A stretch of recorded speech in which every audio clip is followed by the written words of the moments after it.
In today's video, we are going to be taking a look through this Japanese pose book and picking some at random to draw and explore. Personally, I have never owned a pose or reference book, but I think they could be useful. I guess I've never used one. The internet is a great source for that sort of thing, but when I was in a Japanese art store, I couldn't help but notice the somewhat hysterical poses you can find in some of these books. I found this in the manga section of an art store, and some of them are even themed to older clothes or just school clothes. I'm not making a manga about school children myself, so I picked up this really generic pose book. We got some people in underwear. YouTube, don't demonetize me. There is a male nipple, so shield your eyes.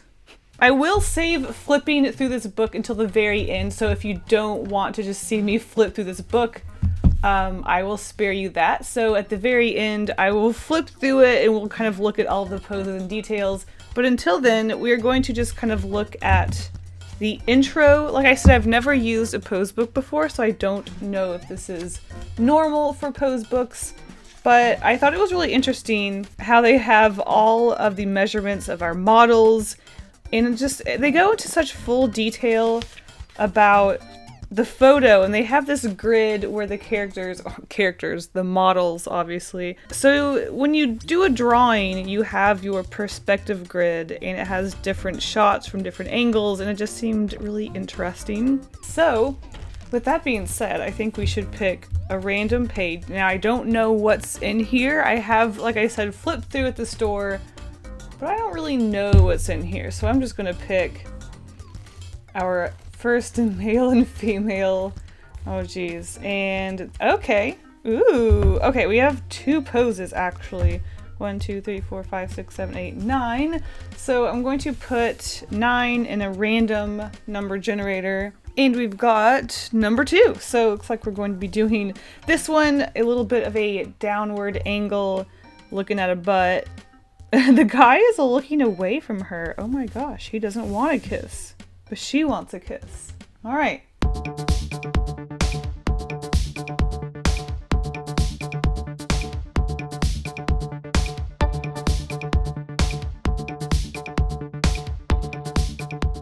Okay, so before I get into talking about what I actually drew, I did look up this series of pose books, and I did find the previous 2 volumes. The first volume is a female-only, completely nude pose book, and the second one is a men's. And the third one is actually the one I probably would have preferred, especially over this one. Some of the poses in this book were just kind of weird. I'm not really into relationships and drawing couples and stuff like that, which is what most of this book was about. Which, by the way, the theme of this book was the wall, hence the wall. But I'm sure I can find a way to make some of these poses a little more interesting, which is exactly what I ended up doing for this drawing. The third pose book was actually more relationships like friends or acquaintances or just people interacting in different ways that isn't kissing and touching and weird stuff. It looked really fun and happy, and that one just seems more my cup of tea, but unfortunately the art store didn't carry any volume but number 4, so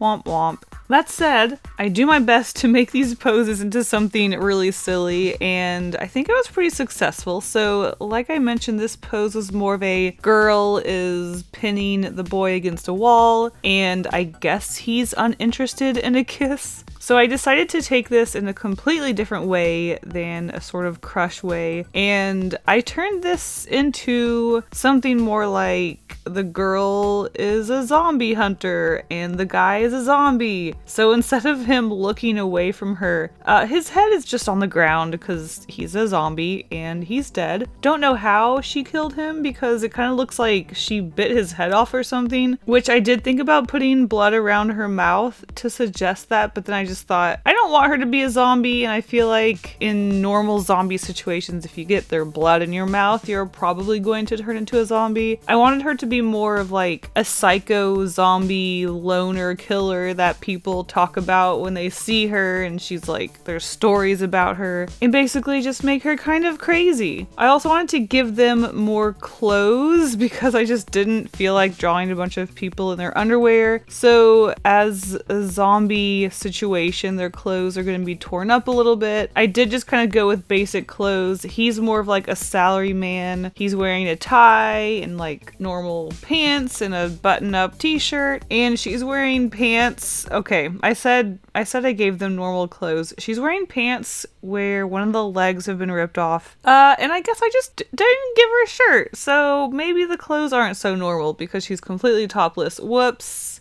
Nudity in my art videos? I would never. So as far as using the pose goes for a reference in my art, I am very well aware that I don't do a completely amazing job at getting stuff like foreshortening, and different angles. They're just not, to be honest, something that I'm not really looking for in my art. I'm not looking to make super dynamic, crazy, foreshortening action poses. With my art, I really just kind of like to make things simple and geometric, and I feel like more simple poses that push the shapes work for me. This one wasn't so bad. I really did enjoy this pose. I did think it was a lot of fun. Whether or not I was successful at getting that pose from kind of the ground up, I don't know. But there's definitely a few levels of distance and perspective that I don't normally put in my art, so that was a lot of fun to play around with a little bit. But it's not something I'm necessarily looking to push in my art. But I do think this book overall will be really fun to just maybe do some studies, maybe practice doing a few different poses that do push my boundaries. It is always good to get out of your comfort zone and practice these things, but it's just not really a goal of mine, I guess. I like simple art. That's really all I'm trying to say. So the pose here is, I guess they're just kind of in a gravelly area, and they are standing in front of like a sewer tunnel or something, and there's blood coming out of it, and it's epic, and there's blood everywhere, and I went crazy with the blood. I mean, did I mention there's blood everywhere? Because, oh my god, I went crazy with it. And that's basically that for our pose. Did you expect me to go in this direction? I mean, unless you're new to my channel, you probably should have expected it. Let's be real.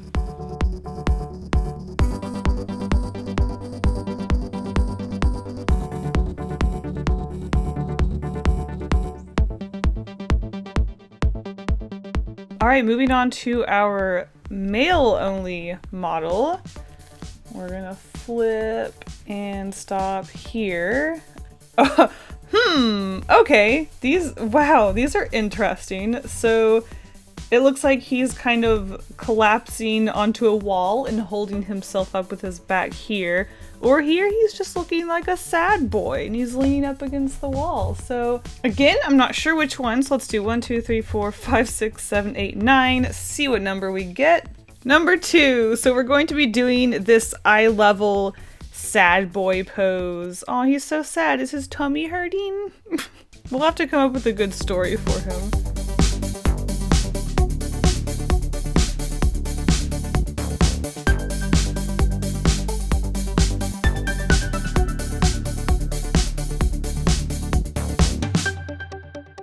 So going into this illustration, I also didn't expect it to go in such a weird situation. I will admit, again, the poses aren't necessarily true to the reference 100%. I do end up sort of fudging things just a little bit, not only to fit my style, but also as I drew these poses, I would think of something that they could be doing or why they would be in this position, which would kind of, I guess, make me change things just a little bit. That being said, speaking of changing, when it comes to referencing posing, normally I don't care too much about keeping the exact, number one, the exact pose, and number two, especially, I don't concern myself with keeping the same proportions, obviously, because my art style is very much an exaggeration. It's very cartoony. It is not realistic. I normally draw shorter bodies, bigger heads, longer legs, stuff like that. But when it came to using this pose book, I found myself kind of having a tendency to stay more true to the actual reference photo instead of just using the pose as not just inspiration, but just using the pose and putting it into my style. So I think I did struggle a little bit, especially when it came to things like foreshortening. His right, our left leg, especially was something that I struggled with because it just wasn't looking like it was behind him. And especially with the way I like to exaggerate shapes, I just really wasn't sure how to approach it. So this is something that I do feel like would be really interesting to try to work around with my style. But when it came to this pose, the number 3 and number 4 pose, if you go back and look at the page, the two poses that followed this particular one was more of an angle of this pose that I would have enjoyed. It's kind of more 3/4 view. It definitely shows the exaggeration of like his legs in different shapes that looked a lot more fun to exaggerate, whereas this front facing view just seemed kind of boring. I was really struggling with how to exaggerate certain things, and I was kind of getting stuck with the foreshortening. And overall, maybe it's just something that I need to work on, either work on the foreshortening or work on ways to incorporate that look into my style and how I exaggerate things. So definitely something that I would like to work on, in the sense that some of these poses might be something. I feel like I'm contradicting myself. Whatever. I drew a thing. All of that being said, what I ended up drawing, and I was just kind of thinking, oh, his stomach hurts, let's draw him having just ate something. But as I drew the sketch, cactuses started to get drawn. I don't know why. And then I thought, well, maybe he's in a situation where he ate something silly, maybe a fungus type of something, and he's imagining cacti coming out of his ears and his mouth, and the cactus that are around him in the background aren't actually plants, but maybe they're people. So he's having a silly time and he's walking maybe through a crowd of people, but to him, he is seeing cacti everywhere because why not? For this one, I also, I guess, was inspired by this psychedelic approach of this pose, and I just went really crazy with the colors. I wanted to make it look as crazy as possible, so I went with bright pink and purple cacti, and I wanted his suit to match the colors. I wanted everything to look really nice instead of just going for like a crazy rainbow effect. I wanted to focus on colors that complemented each other, so obviously purple is going to be yellow, and I just really pushed the crazy colors with this one, and I don't know what it is. Maybe it's Japan, but I've been super into bright, colorful illustrations lately. Maybe it's just a phase. I don't know what's happening. So for his suit, for the last detail, originally I was just going to make it a polka dot suit, but then taking into consideration that he is tripping balls, I made the dots on his suit just kind of like crawl up his leg and then disappear. So maybe he's imagining the dots on his suit moving around. I don't know, maybe he just had a pepperoni pizza and there's a pepperoni on his leg, which made him see weird dots everywhere. Who knows what is going on, but I did have fun with this one. It's just so colorful and silly and fun and different. I mean, his tummy hurts, and this is what I came up with from that reference. Who'da thunk?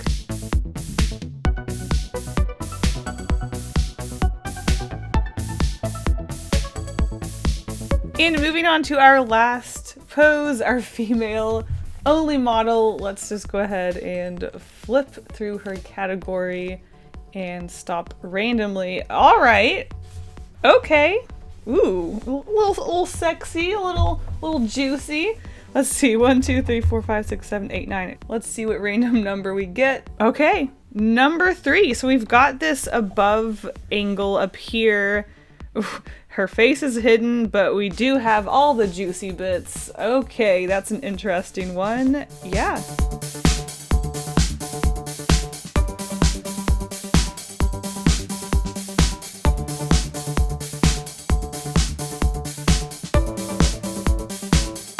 Okay, so our final pose was a little risque. Again, not really a subject I'm super into. I don't mind nudity in art. I don't mind sexual stuff in art, but it's just not necessarily something that I care to produce or make myself. It's just not an interest of mine. So this pose, maybe not so sexual in nature, but I mean, come on, her butt's sticking out and she's like leaned over and it's just kind of like awkward and weird. And I wanted to think of a way to turn this pose into something that wasn't necessarily that. Though I will say I had a lot of fun pushing some of the shapes on this one, but I definitely struggled a lot with, again, the foreshortening and the angles, and especially putting that in my style. If I was just going to redraw these poses as is and practice realism and anatomy, I don't think I would have struggled quite as much. I think the real challenge came from trying to put it into my simple style, a style that I don't normally do foreshortening. I've already talked about this. So what I decided to go with, and I guess the theme of this video is transformation, because it seems like every illustration has included a transformation of some sort, whether it be into a zombie or with drugs, or now we have a cat girl.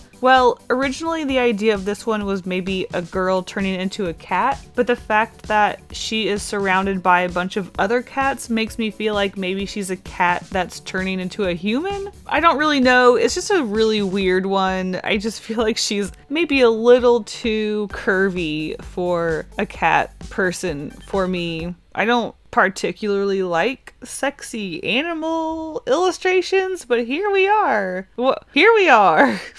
But like I said, I did try to kind of go in a different direction than that, and I do feel like I was fairly successful. Now, as far as her hands being pressed up against that clear wall in the reference, I didn't want to make a clear wall, and I didn't want to obstruct anything over there, so I decided instead of having her lean up against a clear wall, I would just make her hands a little bit more paw-like, more like a cat, so she's just kind of being cat-like, and I guess she's struggling to stand up as she transforms from a cat that is used to 4 legs and turning into a 2-legged creature, aka a human. So as she transforms, she's kind of wobbling and getting used to it, and her little cat buddies are watching. I think the most fun I had in this illustration was all of the silly drawings of the cats around her. I didn't want to focus on the cats around her because she was the focus of this illustration, but I had a lot of fun just making these little cats look really stupid as possible, and now I just want to draw a bunch of stupid looking cats. Unfortunately, they are my favorite part of this illustration. I don't really care for the main girl, but it was interesting to do a sort of different pose that I'm not used to drawing. And that's it. That is all 3 pose referenced drawings. If you want to see a tour of this pose book, let's get into it.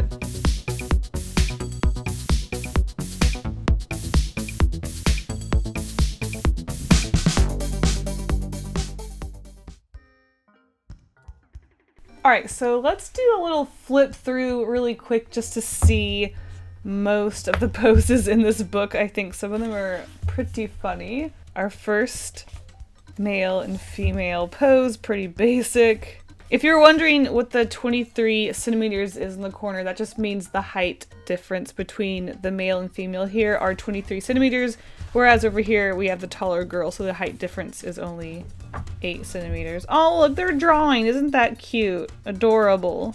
Lots of different angles. Oh, here's a classic pose. Put that in your manga. It is interesting to see the same exact pose in different angles. It just changes so much. I mean, you can't even see the girl here. She's gone. How that same scene looks from different angles. Oh my gosh, speaking of different angles, we have some close-up. Wow, that's his perspective. Okay, that's actually really interesting. I didn't know they actually included stuff like that. Okay. Oh no, things are getting a little not okay over here. Dude needs to chill. Oh wow, we have it, you guys. We have the kiss. Oh, she's so happy to be with her boy. I think the difference between just like body language and just the way certain scenes are perceived in Japan compared to like America is just really interesting. What is happening here? What is this? I don't even know what's happening. What's going on here? Maybe they're secretly talking. Oh, and now they're embracing. Wow, things escalated, huh? Lots of kissing. Okay, we're moving on to our taller model. Let's see if there's also a lot of love poses, or maybe this is going to be a little different. Oh, okay, here we go. She's gonna beat him up. Oh, look, they're sneaking and peeking around the corner. That one's silly. We've done it. More kissing. That looks very uncomfortable. Oh my gosh. Could you imagine actually kissing somebody like that? I can't. This one's cute. I like this one. Alright, moving on to our male-only model, starting off with a very sassy arms crossed, leg out pose. Oh, taking off his shoes. Or putting them on, who am I to say? Wow, he sure likes to lean against that wall. Oh no, he's so sad. He's so defeated. That's so sad. He's so sad. All of these poses are kind of sad. Look, he's dying. Moving on to the girl. I don't know that they have the two separate girls at the end. I think it's just the same model. Here she is banging on a wall. Maybe she's trapped inside of a wall. Putting the shoe on. Oh, you know what? The guy alone had a lot more poses than the girl did. Where was his butt sticking out pose? She is... Oof. Alright, and then there she is, sad on the ground. So sad. Wow, you know, a lot of these poses are sad. Did I pick up the sad edition? And then here we are. Here is a little something about our models. Cute. And that is it for our pose book. I couldn't help but notice how many more male poses there are. And also just the poses were kind of sad. I wonder if maybe previous books were a little more happy. Who knows? I know because I looked it up after I recorded this video. Alright guys, thank you so much for watching, and I'll see you in the next one. Stay golden. But before I go, a huge thank you to my patrons for all of their support. You guys are seriously amazing. If you want early access to my videos, coloring pages, and more, check out the link to my Patreon in the description. Bye!